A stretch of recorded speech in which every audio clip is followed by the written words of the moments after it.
So, good morning. So, maglilipat tayo ng mga piglet. Ito yung mga piglet natin. Ay bali, 50 days old since birth po ito. Ayun po yung mama nila. So, bago natin to ilipat doon sa kulungan nila, ay titimbangin po muna natin to. Pag natimbang natin, papakita ko sa inyo kung ilang kilo ba ang nagain nila simula pagkapanganak nila. Bali, 50 days old sila ngayon ha. Ayan. So, ang gagawin natin sa ito pala yung timbangan na gagamitin natin. Yan. So, itong timbangan na to. Tapos, isasako lang natin sila para matimbang natin. So, ito ang ating gagamitin ng sako para sa mga piglet natin. Yan. So, itong isasako natin sila para matimbang natin mga kapigmate, yung mga alaga natin. So, tanggalin lang natin tong taklob nila pa. Yan. Kasi malalakas tumalon itong mga to. Kahit hindi na tumalon ngayon kasi malalaki na sila.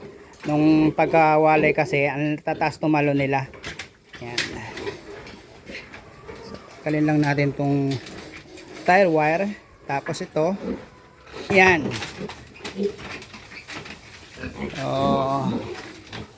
Anin lang natin sila.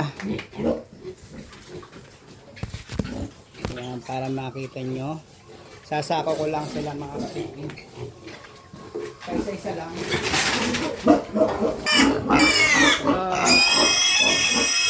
Okay, 50 days old natin. Ito yung unang bake natin. So, bali 15 kilo. So, 15 kilo sila mga kapigmate. So, ito yung isa. So, ito pa yung apat. So, lahat yung titimbangin natin. 15 kilo na to. Oh, yan, nilagay na natin. So, yan po yung 15 kilo natin na unang biik. So, pangalawang biik naman tayo.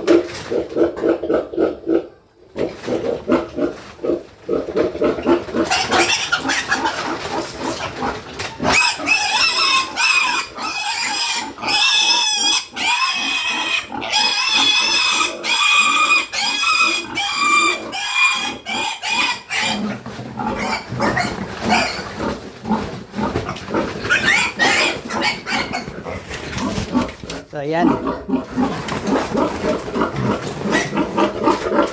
Timbangin natin. Pause ko muna. Okay, pangalawang bake natin. 15, 6, ito 17 kilo mga kapigmate. Yan. So, 17 kilo. 17 kilo siya mga kapigmate.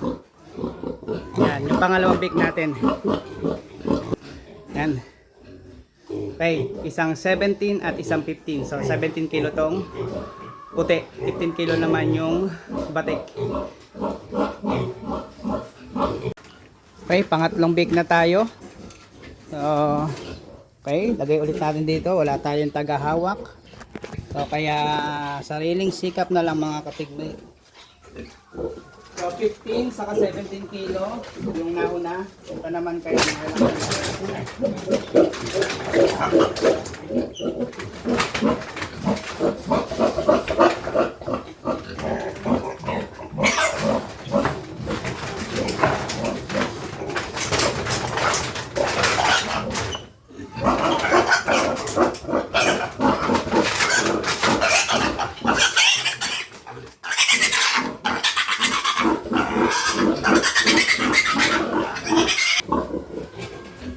sorry, wala tayong taghawak ng camera. Yan. So, ito ay 16.5 kilo. 16.5. Yan. Okay. Yan, nakatatlo na tayo. 15 kilo, 17 kilo, 16.5. Okay. Pang-apat na bake na tayo. Pagod pag solo. Pero ginusto, kaya huwag magreklamo.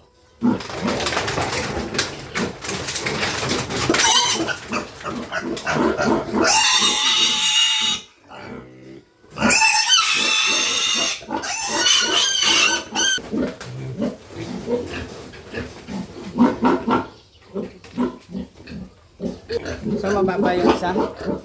So 14 kilo lang mga kapigmate. Ano? 14 kilo lang. 14 kilo lang inabot nitong isang to. Whew! Isang 15 kilo, isang 14 kilo, isang 17 kilo, isang 16.5. So ito okay na to, last na tong piglet na to na ililipat natin.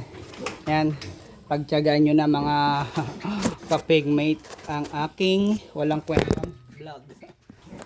So yan, para may idea naman kayo. So yan lang kayang abutin ng aking alaga na 50 days old since birth. So kaya hindi ko kakayanin mga kapigmate yung timbang na 100 kilo na 3.5 months. So ibig sabihin mga 100 days lang yon, 100 kilo since birth ha. Hindi ko kaya yun mga kapigmate.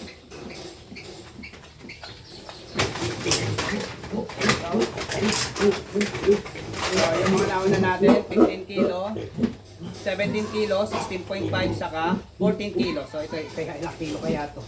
Pamali to.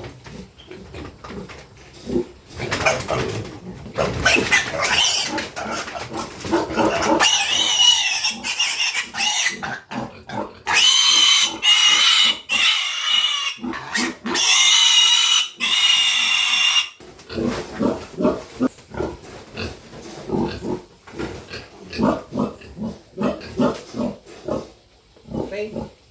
So aba? Gusto nyo rin lumipat na kulungan? Ha? Gusto nyo? Ikaw gusto mo rin lumipat? Hindi nga, kala gusto nyo lumipat din. So ito ay ano, bali the moment of truth. So 15 kilo. So dalawang 15 kilo natin. Yan. So pinakamalit natin ay 14 kilo. So yun, natapos na tayo mag ano, lipat ng kulungan. Pagod ah. So ang timbang nila mga kapigmate ay, so ulitin ulit natin, dalawang 15 kilo, isang 16.5 at isang 14 kilo saka isang 17 kilo. Ayan o, mas enjoy kayo dyan, malawak yan. Ayan. Kung mapapansin nyo, ang taas ng aking kulungan ano. Ayan. Kasi base sa alaga ko, lalo na kung Pigrolac ang gamit nyong feeds, naku, napakalalakas ng mga tuhod ng mga alaga nyo. Napakalalakas ng mga paan ng mga yan, titibay ng buto ng mga yan. O matataas talaga silang tumalon pag tatalon sila. So hindi kagaya ng ibang feeds na pag ginamit nyo mga kapigmate, yung mga baboy nyo na sa laki, hindi na yung mga tuhod naman nilang naapektuhan na sobrang ihina. Ayan. 50 days old po yan since birth. Alaga natin. So sa dumi naman nila, okay naman mga dumi nila yan oh. So nagkalat na nga agad, kalilinis lang yan. Yan pa. So, yan.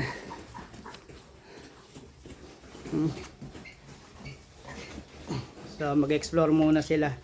So ang balik ko na dito mga kapigmate sa mga to, ang pakain ko na po sa mga to ay hapon na. Sa umaga at hapon, sa kagabi lang po ako nagpapakain sa ating patining.